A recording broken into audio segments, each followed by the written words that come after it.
The Garnet Trust Hour on your home of the Gamecocks. 107.5 The Game.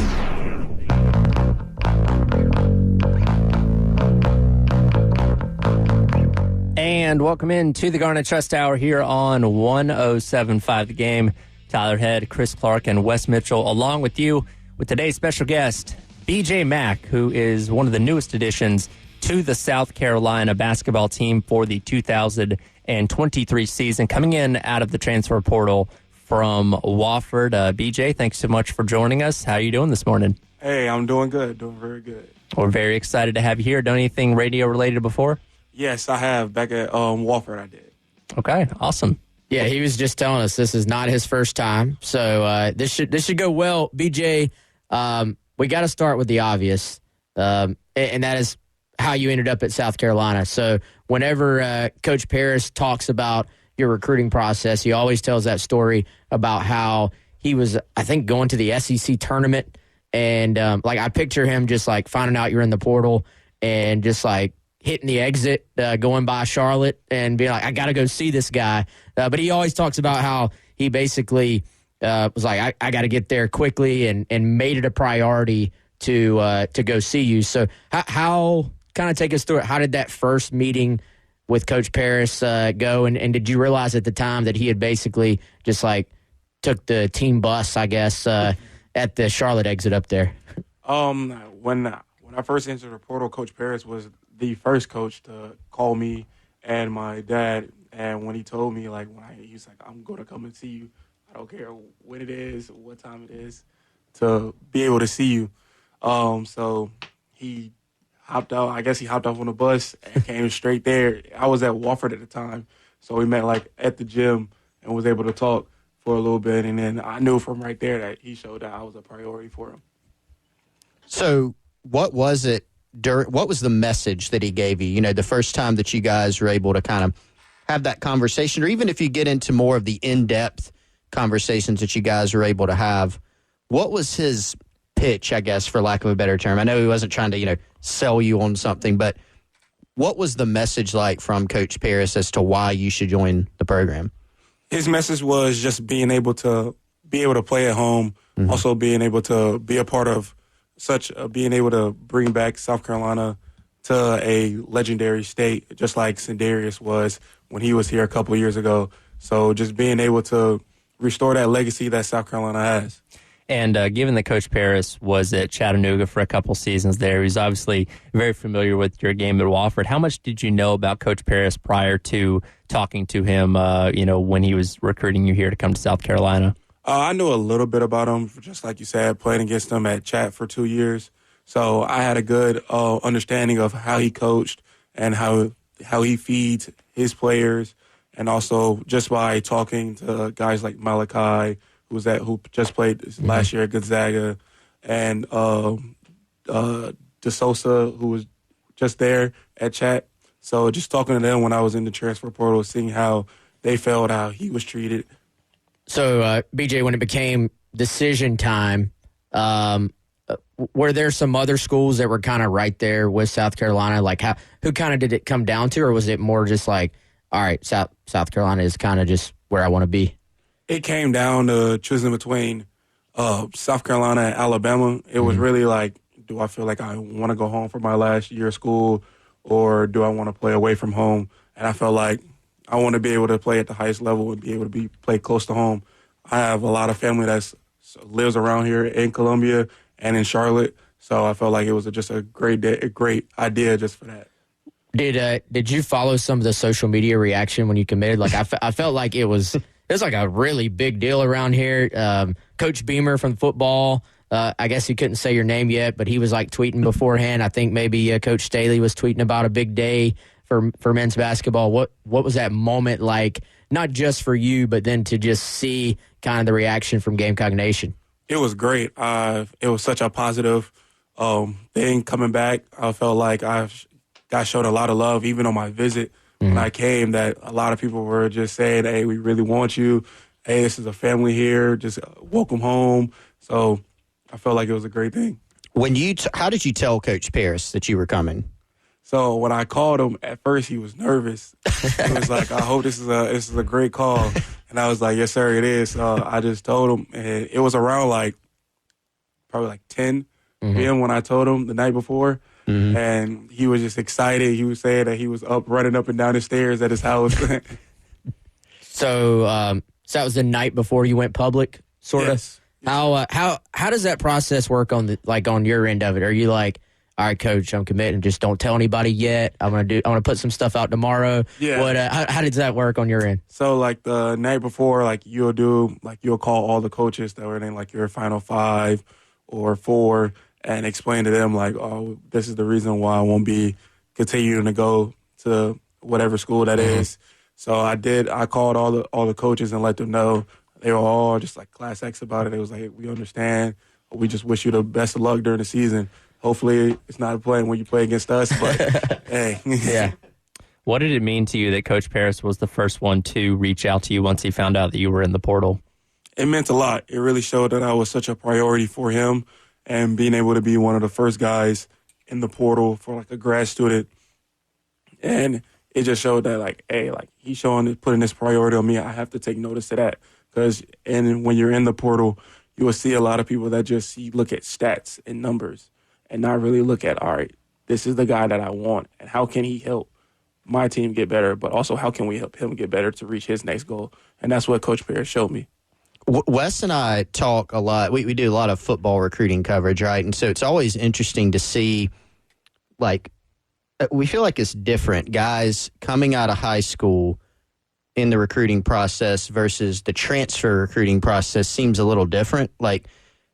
Did you find that in your own recruiting process coming out, the differences between high school and when you're coming out of the portal? And I know you've had a couple transfers, but whichever one you want to take, South Florida to Wofford, Wofford to South Carolina, were you more honed in on precisely what you want, more of a business decision type of a feel for the transfer decision? Yeah, sir. Coming out of high school, it's more of you're trying to find another home. So you don't really know coming in of all right, this is a certain list of questions I should ask, or how things are going to be when I get there, or things of that nature. So coming around from Wofford to South Carolina, I knew, all right, there's a set guideline of questions that I want to meet for each coach. How am I going to be used? How is the community built around the school? Things of that nature. So you just want to feel more comfortable being there of all right, this is especially coming in with your last year. With this past year being Coach Paris' first year at South Carolina, what did you see out of the program, and what really sticks out to you about what happened in year one for him? I see that they had a lot of guys that were hungry, ready to compete. And a lot of games I was watching when I was at Wofford, since we're so close, just seeing that they were in a lot of games. They just didn't really have enough firepower because they were so young and everything. It's the first year, so not a lot of the guys knew how to play together. But now we have a lot of older guys this year, so we're expecting to do a lot of great things. If you're just joining us, we're hanging out here with BJ Mack in studio. BJ, you were telling us off air, been on campus for about a week now. So I guess, first of all, how's the first week been? Has it been, I guess, what you expected? It's been great. Yeah, it's been really what I expected. I've been going around, a lot of people seeing. We've been to a lot of the baseball games. So being able to do that, had a lot of fans there to support us and the baseball team. So it's been a great time. Were you a baseball fan in general before, or you were just they're pretty good, let's go check it out? I'm not really a big baseball fan. I know a little bit. I know the basics of it. So I was hey, my cousin was in town. And she's a softball fan. Okay. So she was I want to go to a baseball game. So we all went as a family. Cool, man. So in June for basketball, obviously this is off season, but they're, college athletics, there's really not too much of a real off season. I know you're always busy doing something. What does this month look like for you all as far as your prep for next year? Is it more weightlifting right now? Can y'all do team activities? How does that schedule sort of look for yourself right now? So we do a lot of, it's during the week we have a total of 4 hours where we can work with the coaches. So we'll split it up to do 45 minutes on the court workouts, or we'll do an hour where it's a team setting where we'll do a team practice and getting established with new plays, new play calls, and identities of how the season's going to look for us. So that's what we're doing right now. we lift for we lift Monday, Tuesday we lift, and then we got a specialty day for working on like our body flexibility, mobility things, and then Thursday and Friday, that's when we lift again. So you're doing some yoga? Is that what you're telling us? A little bit of yoga. Need to get him Kendall's number and get him into some of that hot yoga. Yeah, I've done hot yoga before in high school. So, well, what did you? I mean, so BJ was telling us he's 6'8". Is yoga difficult for somebody of your size, or were you like kind of, man, I can do this? At first, it was kind of hard, but there's some positions that are just naturally harder for taller guys.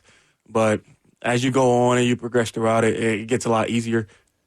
So I know you've only been here for a short period of time, but what are the biggest differences between being ingrained in the South Carolina program and what you were doing at Wofford?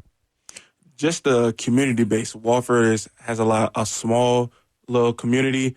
So far that I've been out walking around campus or just going to get something to eat off campus, you see a lot of fans that know your face, know your name, and they just want to just tell you congrats, thank you for coming and everything. So when you look at your game, right, I want to get into maybe some player comparisons and some of your favorite players maybe in the next segment, but what is maybe the next step for you on the court? Like you mentioned earlier, when you're looking at a transfer destination, Coach Paris is looking for somebody who can help his team, and then you're looking for somebody to help you take your game to the next level. So what does that look like exactly? For me, it's being able to progress my body and get in better shape. That's what I heard a lot from my junior year when I did enter the draft and see what feedback that I can get. And they were saying that they wanted to see me be able to play on a bigger platform, on a bigger stage, and being able to change my body and get in better shape. So that's what I feel like one really big thing for me is being able to change my body, get in better shape. When you entered the draft, one more question on that before we go to break. When you did enter the draft, did you kind of go into it like just totally open-minded, no idea what to expect, or was it more, I want to do this because I know I'm probably not ready, but I want to get this feedback? Like, did you use it as more of a resource? Yeah, I used it more as a resource. I did the Hornets training camp. Mm-hmm. So when they did their draft process, and that was the only draft team I went to. So I did that. Coming in, I knew I wasn't going to be drafted or anything, so I just used it as a resource, getting feedback, seeing how they think of me, what are some things that I could do to be able to, in the next couple of years, get to that pinnacle point. We'll have more with BJ Mack coming up next here on the Garnet Trust Hour. Before we hit the break, though, I want to let you know about the 2024 SEC scheduling contest. Of course, the SEC tomorrow night will reveal the 8 opponents for South Carolina in 2024 once Texas and Oklahoma officially join the conference. That announcement will be made on the SEC network. But if you go over to 1075thegame.com right now, you have until tomorrow night at 6 o'clock, and you correctly pick all of South Carolina's 8 opponents for 2024, you can win yourself some tickets to South Carolina's home opener versus Furman coming up in September, as well as a 1075 The Game prize pack. Don't miss your chance to be a part of the 2024 SEC scheduling contest on 1075thegame.com. More with Garnet Trust Hour and BJ Mack up next here on 1075 The Game. It's the Garnet Trust Hour on your home of the Gamecocks. 1075 The Game. And welcome back into the Garnet Trust Hour here on 1075 The Game. Tyler Head, Wes Mitchell, and Chris Clark along with you, as well as today's guest, BJ Mack, one of the newest additions to the South Carolina basketball roster, transferring in here from Wofford. BJ, prior to Wofford, you were at South Florida. You've been around the game of college basketball for quite a while now. What's this journey been like up to this point? It's been a up and down journey. Starting off with my freshman year, coming in not really knowing anything about college basketball, really, of how it's played, the pace, and the intensity that it's in. So being able to not really play a lot, that was kind of a down thing. But then coming to Wofford, it picked up, and it's been a great ride. We were just talking off air about some of your best moments, I guess. Tell everybody out there, what was your best game? Like when I asked you that off air, it seemed like a game instantly maybe shot to the front of your mind. Was there a game that you just look back and you're like, man, I'm just in the zone this day? And what happened on that day? The best game when I was probably on fire was probably when I was at Wofford this past season. Mm-hmm. Well, no, my junior year, and we played at Gardner Webb, and I went for like 28. That was probably my best game of like scoring the ball. But overall, I feel like my best game was probably against Furman. We played at Furman, in the Bonsoirs this past season. Being able to showcase how I can pretty much be a factor all over the floor, just offensively and defensively.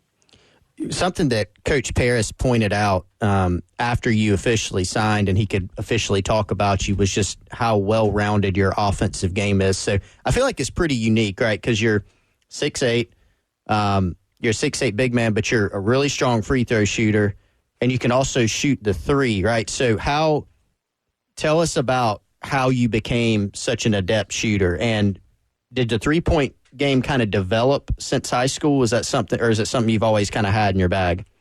The three-point shot is I've just always had since I was like a young kid. Everybody said I had a great touch as a young kid. So I was just being able to progressively work at that and being able to help space the floor, because in the game of basketball now it's transitioning to more outside. But I know like that's not really like the main focus of my game, being able to be more versatile in it and know that I can post somebody up, or if I need to, if I have a bigger guy, then I can step out. So I have a player comparison, and I will not be disappointed if you disagree at all. And it's kind of an inside joke. I hate making player comparisons, like when people ask, but I had one that came to mind for you. Al Horford. Do you like that? I do. A little hesitation. It's because like I know for like seeing how I play and then watching like a lot of key in on Al Horford now, I see a lot of the comparisons. So it's interesting. Okay, I'll give myself a check for that. A+. So we're so old now. We watched Al Horford play at Florida against South Carolina, and he was a great player. But like, I thought it was interesting because he's also a big man that can shoot. He's not a 7-footer, right? He's 6'9", maybe 6'10", so a little bit taller than you. But he didn't shoot the three in college at all. And his first 8 years in the NBA, he barely shot. Like, he picked it up in like year 9.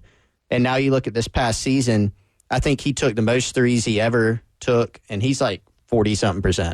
So that's kind of made me think of you, because strong shooter, big man in the paint. Yes, sir. I know, like, for when I was going through this recruiting process, a lot of the coaches was comparing me with my versatility to Draymond Green. Yeah, that's a good one. But it was like, you shoot the ball way better than he did. Yeah, that's for sure. Now, are you going to cause as many problems in the game as Draymond does? No. You going to pick up some texts? No, I'm not. No. That's good to know. I might pick up probably one. That's because the refs did something. So, have you always been a big man? Like, some guys, it seems like maybe they just hit a growth spurt at some point, and then there's we've all been around some kids that are just like, you're always the tallest guy, and you've been the big man for as long as you've played. So as far as your progression in the game of basketball from when you were a kid to now, were you always like tallest guy? Or I was always the tallest guy. I was always the tallest guy, but being able to, all my friends were guards, so yeah, the only way I was going to be able to keep up was having to play like a guard. So now being able to work out with them, like when I was younger, I did a lot of working out with the people that trained Stephen Curry. So when I was growing up, doing a lot of that, working out with them, and then now progressing with my game. So how long have you been 6'8"? Like, do you know at what point in your life you're like, dang, I'm 6'8"? Probably for like the past 2 years. Okay, so that's still a little bit of a later in life. What were you out of high school? High school, I was 6'5". Okay, wow. All right. Wow. Did not know that. And some late growth. Yeah, a little bit. Yeah, not bad, man. So free throw shooting as well. You talked about your touch. Is that something you've always just kind of has come naturally to you, or are you like sitting there taking 1,000 shots a week at the line? That's always been a natural thing for me. My dad, he's always been preaching that you can't be like Shaq at the free throw line. So I always think about that when I'm at the free throw line, all right, I got to make both of these because I know he's going to be in the stands, and after the game, he's going to be like, oh, you shouldn't like Shaq. Well, have you noticed there's nothing that ticks off older basketball fans more than missed free throws? Like, yes. the people will just be in the stands, like, just roid raging about free throws. So Yeah. I feel like you're going to be a fan favorite from day one because you can shoot your free throws. So Yeah, hopefully I am. Hopefully when I knock down these free throws this coming year, that I'll be a fan favorite with that. Well, we talk about player comparisons, and obviously you guys are different sizes. But when you look at a guy like Hayden Brown and his transition from going to the Citadel to playing at South Carolina in the SEC this past season, do you kind of compare yourself to him a little bit in making that transition now? A little. I see that me and Hayden both are very versatile bigs, and we are coming from the same conference. So I've seen a lot of, like, Coach Parrish showed me a lot of his film, and especially in the recruiting process of how the shots that Hayden was getting is like some of the most a lot of the shots that I would get, and just being able to play out of those and being able to help the team, because in those shots, it will be very much like I'll be able to, because he said I shot up from the field last year. My 3-point percentage was better than Hayden's, so being able to do that. So you were telling me before we jumped on air here that you actually know Miles Studi a little bit. We're going to have Miles in, Vanderbilt transfer, who will be your teammate this season, on Thursday on the Garnet Trust Hour. And you guys got to play against Vandy. Give us a quick scouting report on Miles, and then I got a follow-up question off that. So the scouting report on Miles was, if he gets the ball up above his head, it is automatic. So you have to make him put the ball on the floor and make him drive to the basket. So with that, at the beginning of the game, that did not happen. He scored the first 10 points on us. So we called a quick timeout, and after that, we were more locked in on his scouting report. And they had a big Liam Robinson who's in the draft. Yeah, he was killing us too. Yeah, that was a bad tough day. Yeah, it's a tough day with that. Vandy was a good team, well-coached team, good team.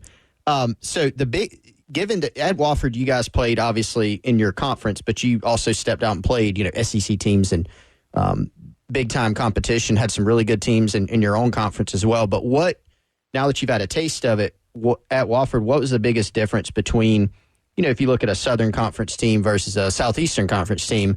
Is it just the pure athleticism? I know everybody's skilled in college basketball, but what's the biggest difference in those two levels? I feel like the biggest thing is athleticism, but also it's the height with bigs. Yeah. You see a lot of, at the mid-major levels, it's a lot of probably guys that are 6'8", 6'9", but then when you go to Power 5, it's a lot of 7-footers, 7'2" people. You're like, I don't know how I'm going to be able to get my shot off against somebody if you never played against somebody that's 7 foot. How do you work on that? Is it just, practicing?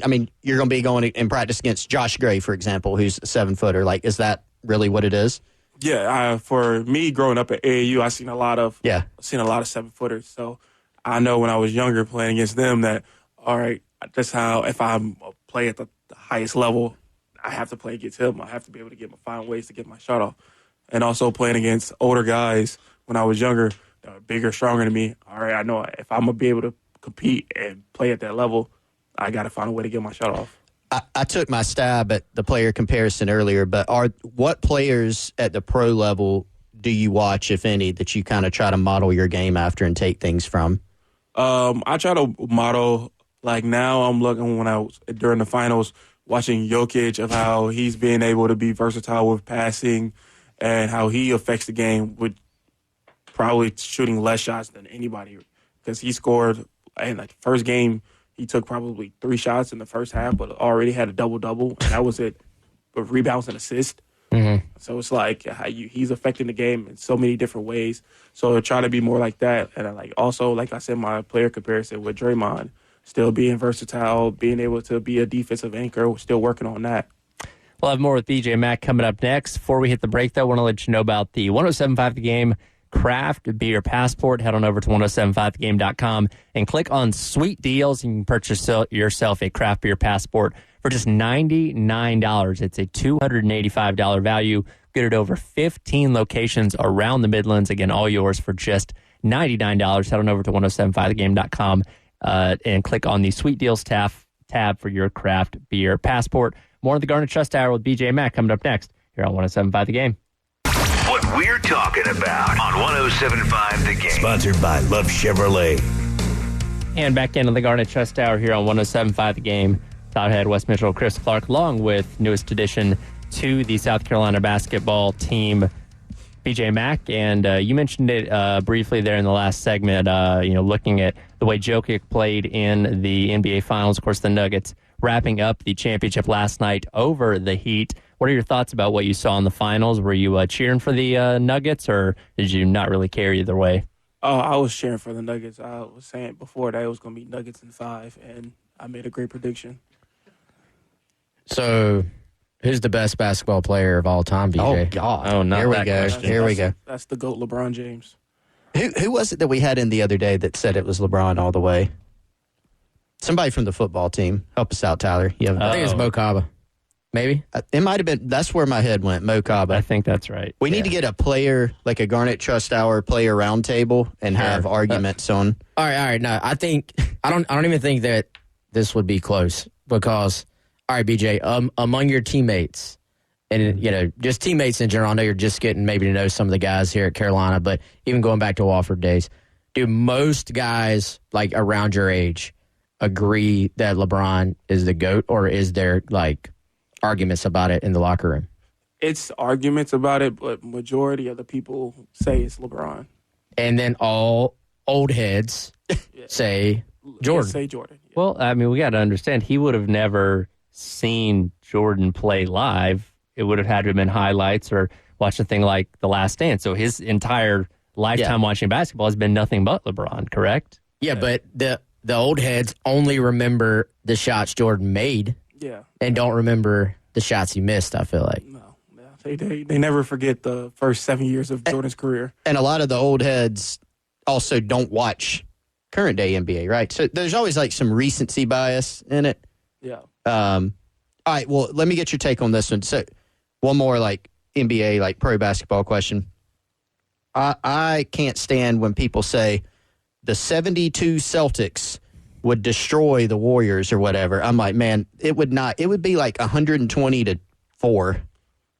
The athleticism is way too. I get the fundamentals and all that, but like, George Mikan isn't coming down here and blocking Giannis, or something. It just all depends on the era that we're talking about playing in. Yeah, because I feel like that with physicality has a lot to do. Because if we're playing, if we're playing in like the 80s, 90s, where hand checking wasn't really a thing, then guards that are used to just being all herky-jerky, they're not going to be able to do all that. Yeah, that's true. And then, especially if you got a big like Shaq, who if you're not coming through the paint on Shaq. In the early 80s and 90s, that was not happening. Yeah. You could, you used to be able to like clothesline somebody and like, that looked clean to me. That's fine. Yeah, that's perfectly fine to get clothesline. You mentioned doing some workouts with the Hornets. Did you grow up a Hornets fan in Charlotte? I grew up knowing a lot about it. I wasn't really a Hornets fan when I first started really watching basketball because that's when LeBron was in there. So I was 100% a LeBron fan, and whatever LeBron goes, I went. But now I'm a Hornets fan. Do you remember who all was on the Hornets when you were like coming up? When I really started like going to the games, it was like Gerald Henderson, Gerald Wallace, Raymond Felton. Okay, yeah. That's some Bobcat stuff too, isn't it? Yeah. See, I remember that era. When I was a kid, it was Alonzo Mourning, Larry Johnson, Muggsy Bogues, Del Curry. Yeah, it was like that group. But once they became the Bobcats, I was kind of like, this is not the same. It wasn't the same. It wasn't. Sean May. Yeah. Remember Sean May? Yeah. From UNC. It was a pretty good one. All right, so back to the college game. We were talking earlier, last segment, about how, some of your best games and how you guys saw plenty of high-level competition, whether it's in your own conference, out of conference. Putting you on the spot again, but who are some of the best players that you've played against? Just individual guys in college. Can you think of any? Ooh, that's a good question. I would say Liam for Vandy is one. Yep. KJ Williams at LSU, he's one. Then Miles, he was good. Adam Miller at LSU. Wade Taylor, the fourth, that's at Texas A&M. He was good. I'll say Jalen Slauson, Jake Stevenson, Malachi, David Jean Baptiste, who Coach Paris coached too. Yeah. De Sosa, he's one. I forgot Colin Woolbright and Trey Jackson that played at Western Carolina. Those are some of like the best guys. Dude, so are you like a student of the game? Like you've rattled off all those guys by name. You must kind of you pay attention. Yeah. Like the scout isn't just like I'm gonna take this in and forget it. Like it seems like you really pay attention to opponents and details and stuff like that. Yeah, it's just I am a student of the game, knowing like who's supposed to be who on the team, who's their best player, what are their best identities and things that they like to do. So try to focus in on that because that makes the game a lot more easier when playing. When you're getting ready for a game, I know you guys have a lot of resources there. I assume you're watching a lot of film. Yep. Are you Googling people?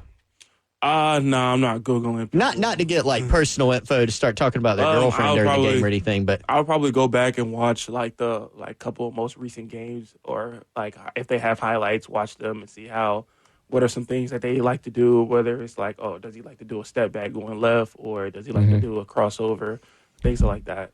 have you checked out any of I know you are familiar with Miles' game, but some of the other guys that'll be either already on the roster here at South Carolina or some of the guys that are joining you in the class, have you researched them and come up with your scouting reports on them too? Yeah, I have. I researched. I pretty much did like the whole team.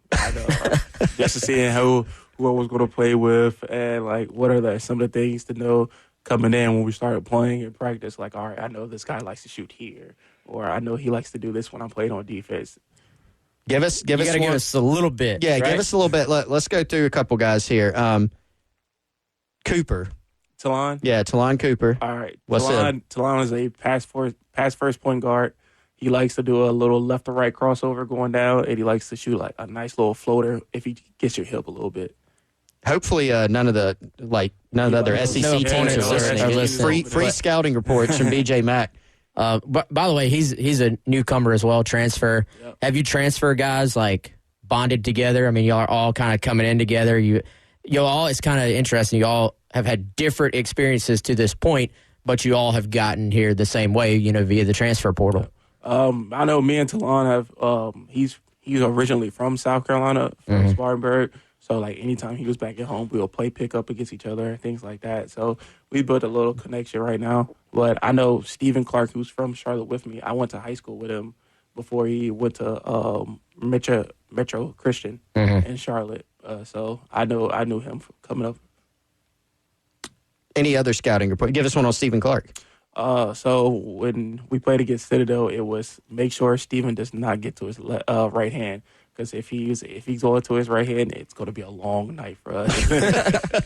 Were you able to success? You mentioned earlier that Miles didn't go so well. Yeah. Miles Studi at the beginning of the game. At the beginning of the game, when we played Citadel, it was going good for us. But then him and Arthur Ashe, who was like their 3-point specialist, who was a transfer from Iowa. Ooh, they got y'all? Nah, we won. We stuck one out. But it still didn't go well. Yeah, second half did not go well. You mentioned playing a couple of different SEC teams on the road last year, LSU, Vanderbilt, and Texas A&M. Put up pretty solid numbers across those 3 games. Were you surprised with how well you performed against those teams? No, not really. I wasn't. It was just more of I felt comfortable while playing against them, making sure that we was good with scouting reports and just trusting the work and process that I've been doing. BJ, we like to let the fans get to know all of our guests here a little bit, off the court, off the field, etc. Any secret hobbies, man? Anything, if you're kind of not playing basketball, not working out, nothing to do, can't do anything with basketball. What are you kind of doing as far as your free time goes? I'll probably just be in my room, just trying to find things to do. Like I like to play video games a lot, so I'll do that. I'll get on like PlayStation, play 2K, Madden. So that's really one of the big things. And then like if I'm at home, I'll go out and play do fishing with my dad. Okay, I got you. So, and you kind of took it away from. I was about to ask. So, 2K, obviously, Madden. Are there any other games you play, or is it mainly those two? Mainly those two. I do play Call of Duty, so like Warzone and stuff like that. Play. That's like the starter kit. I feel like for guys your age, it's always those games. Are you good at 2K? Are you good at Madden? Yeah, I am. I'm probably the best on the team at Madden and 2K. I know it's been gone for a while. Are you a fan of the college football video games? Do you like the college football video games? Did you play those back in the day? Yeah, I did. I did play those. I played those a lot. I played the last one was 14. So I'm looking forward to seeing what the new one's going to come out with. Oh, this is a good question. And Tyler, he can't hear you anymore, but I got it. So if let's say you were playing football, or if they were to hopefully they make a college basketball game one day. There's been talk, BJ, about how as far as the players and NIL, and that college football players may get offered $500 to be in the college football game. So if there was a college basketball game and you were in that spot, would you be like, oh, I get to be in a game plus I make $500? This is amazing. Or would you more be like, I don't know, man, $500. Like, I feel like I'm gonna need a little more. For me, since it'll probably be like one of like the first times that I feel like a lot of college guys will be like the same way. It would be like, yeah, I'm doing it. It's $500. It's okay, but like, hey, like I'm on a video game. That's something that's priceless of being in. You always dream of that, of being in a video game, and you always create your own person, how you want it to be. So being able to see yourself in a video game, especially now with how realistic it is will be amazing. All right, we'll come back on the other side and wrap up today's edition of the Garnet Trust Hour with BJ Mack here on 107.5 The Game. It's the Garnet Trust Hour on your home of the Gamecocks. 107.5 The Game. And back in on the Garnet Trust Hour here on 107.5 The Game for a few more minutes with BJ Mack, a transfer basketball player from Wofford for South Carolina, upcoming in the 2023-2024 season. Before we talked about video games there, you briefly mentioned you like to do some fishing. What kind of fishing do you like to do? Me and my dad, we do like bass and catfish. What's the biggest one you've ever caught? Yeah, I haven't had any luck. My dad, he caught like a 30-pound catfish. Ooh. Yeah. Like a river cat? Yeah, it was like, it's right. It was like we live in like Lake Norman. Like okay. Yeah. Norman. So he caught one like right underneath like a little dark spot in it. Oh my gosh. He was so happy. Did you witness this? Were you there for this, or was Dad like, "Oh man, I caught this"? No, I was 3 foot. So you saw it? Yeah, I saw it. Saw it. Documented it. So you fish and your dad catches. Yeah, This is kind of what it sounds like. Y'all, now, are you cooking the fish? Here's another important. No, you got to throw it back. Yeah, we throw it back in. No fried fish. No grilled fish. I'm allergic to fish. So Oh man, yeah. That's a problem. Well, that is. Is it all seafood or just food? All like seafood. no shrimp, anything? All seafood. Now, did you have did you have a bad experience where you figured that out, or is it something you've always known? Yeah, I did. When I was 8, I was me and my grandma, we had just got fish, and so I was eating it. She gave me a piece of it, and then good thing we was driving right by a hospital when it happened. So it was like great timing for it. Jeez. Like the hives, like breaking out, or what was it? Oof, Hives God. breaking out. My throat was swollen. Everything.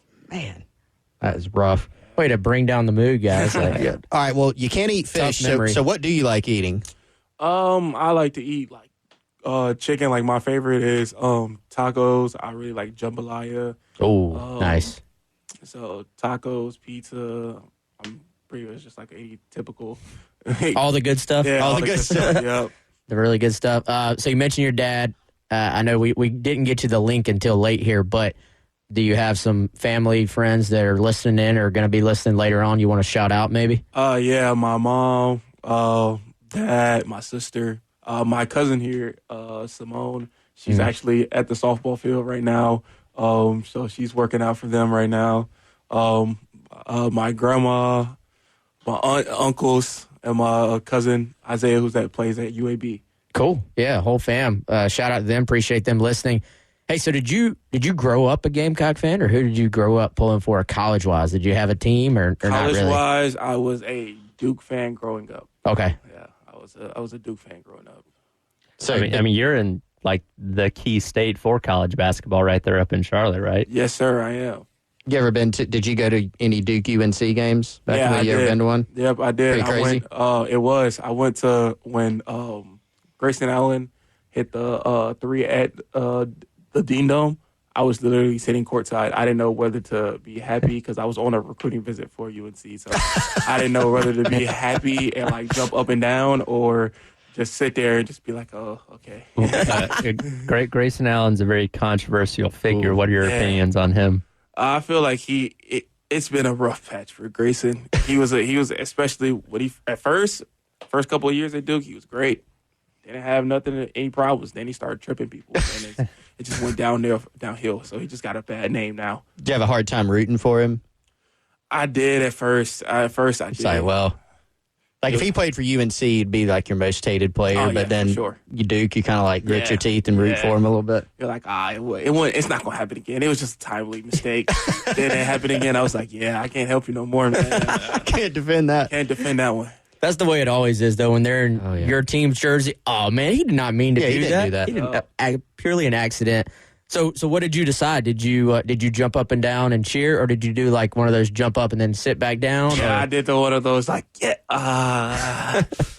me and my dad was sitting on the other side because I was sitting right next to Rashawn Black, who went to UNC. So we was doing there, and he was looking at me, and I was looking at him, and I'm like, I don't know what to do. I feel like in your state where you come from, it's kind of like South Carolina, Clemson here. You have to like at birth pick one. Yep. It seems like it's the same. Like you're a Duke fan or a UNC fan, and then there's no going back. Oh yeah, it's not. Yeah, it's crazy because now like it's literally a split in my house because it's my mom and grandma. They love UNC to death. Now it's just me and my dad was Duke fans growing up. What team are you most looking forward to playing this season? Like, let's pick an SEC team, I suppose. It Or would Clemson. be. Or you could say, I was going to say, yeah, or you could Oh say yeah, Clemson. Clemson. I know. I got to get Clemson back from when they played us at Wofford. I know that. But for SEC, it would be Texas A&M and Alabama. Yeah, and you played A&M when you were at Wofford as well. Yeah. Not Alabama, though? Nah, we haven't played. We didn't play Alabama. But they were in his final two. They were in the final two. Yeah. Yep, we saw them. Did you visit out there? Official visit? Yes, sir. How was that? I'm sure it was good. cool. Yeah, it was a cool experience. I got to see a lot of like the football facilities. I met with Nick Saban. You met Saban? Yeah, he's a cool dude. Actually, yeah, he's a really cool dude. He is about Wes. He's about the height of me or Wes. So I was going to it's say, probably you similar. definitely towered over him, right? Yeah, he tried to recruit me to play football there. What position? Tight end and defensive end. I like offensive tackle. That's what I would go with. I imagine Saban saw you on campus and probably knocked over like 20 people trying to get to you, right? We actually went to his office, so I got to see all like his memorabilia, all of his rings and everything. So, Got a lot of rings. yeah, He won a couple. he won a couple. What was his recruiting pitch? His recruiting pitch was like, who wouldn't want to come to Alabama? You come here, you pretty much would be like a first rounder. I was like, wow. It's like, wow. So Was he talking about football or basketball at that point? Football. He was really talking about football. Either one. He was being serious about the football. Yeah, you think? he was. I think he was being serious. Hey, have you played some football before? Yeah, I stopped playing in ninth grade. I got hit in my knees as a tight end. I was like, yeah. Me and the coach came to an agreement that basketball is more of my sport. Now, how tall were you in ninth grade? 6'5". Okay. So, wow, you really shot up 3 inches like after high school? Yep. That's crazy. I mean, if Beamer hears this, then he's going to be. Has he recruited you yet? like, He hasn't recruited me yet. You got to meet Beamer, No, I haven't. but you met Dawn Staley, Yep. legend. What was What'd you that think like? of It was a great experience. She hugged me and she was like, hey, we can't wait for you to start playing. I'm happy for you to be here. All right, we're all excited for you to be here. Can't wait to see what you're going to do on the court this season. For the Gamecocks, thanks for taking an hour and hanging out with us, and we wish you and your teammates best of luck this year. Thank you. All right, that'll do it for today's edition of the Garnet Trust Hour with BJ Mack. Coming up next, Gamecock Central Takeover Hour presented by Firehouse Subs on 107.5 The Game.